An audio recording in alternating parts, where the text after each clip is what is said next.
Good evening from New York. I'm Chris Hayes. Donald Trump is in the midst of learning a political lesson that you would think he, above anyone else, would know, right? The lesson is that people really care about gas prices. Have you heard that one? Oil, natural gas, gasoline are the most important commodities in the world. They are what modern civilization runs on. I think that's about to change because of how cheap and incredibly clean energy has gotten. But right now, you quite simply cannot run your society without fossil fuels. There's no other option. When the prices go up, people get pretty upset about it. And right now, prices are, as you may have noticed, way, way up because Donald Trump and Benjamin Netanyahu started a pointless war in Iran, a war that killed 6,000 people, injured countless others, displaced a million more, has caused untold human misery and upended the lives of many, many people. It has also, as you might have heard, happened to disrupt the global supply chain for the world's most important commodity, the thing modern civilization runs on. A disruption that continues day after day after day to this very day, even with a seemingly indefinite ceasefire. Because as soon as the U.S. started bombing, Iran started to control the Strait of Hormuz, something that was not the case before this war. Something that was long warned about as the first thing would happen if you started a war with Iran. Now, everyone looks around in this country, and they're pretty mad at Donald Trump for starting this war.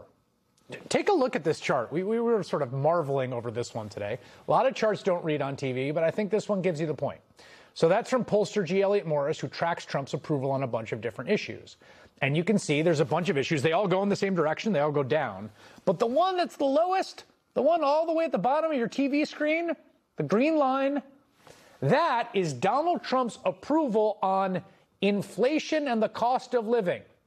Of course, that includes gas prices, because not only is gas a major expenditure for nearly every American, rising diesel costs in particular also make everything else more expensive.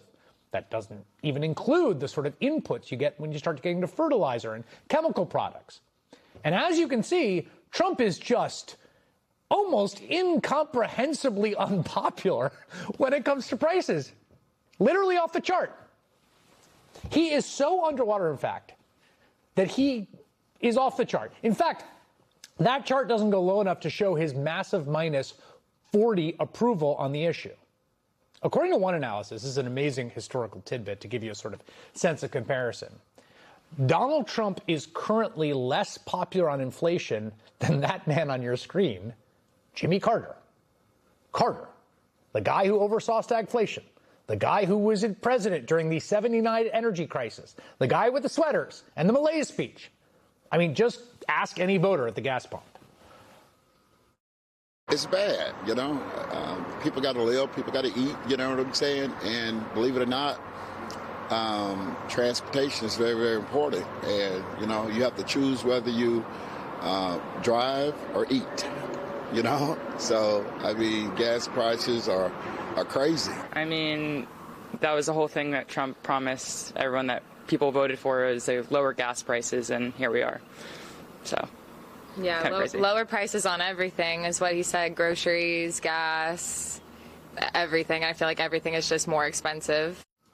So now Trump is stuck. His shifting posture with Iran, I mean, we can hardly keep track of it.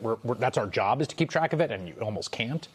And that sort of merry-go-round he's been doing, negotiations, obliteration, that's made any kind of deal to reopen the strait exceedingly difficult. We're not currently negotiating, as far as anyone knows.